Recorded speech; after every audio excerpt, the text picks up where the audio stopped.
में तेल बिना सुखाता अचार हो। उनका से नीक रहे नैहर के यार हो।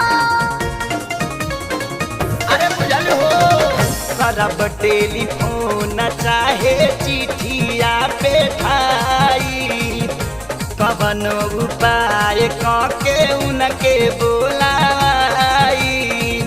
हमरा मन बिगड़ी ना जाके छूटा चोरब सैयारब कैले ना। उनका रहत बोला कैसे छूटा जाके चढ़बू, भैया जल्दी अइहे ना, तो भैया जल्दी अइहे ना।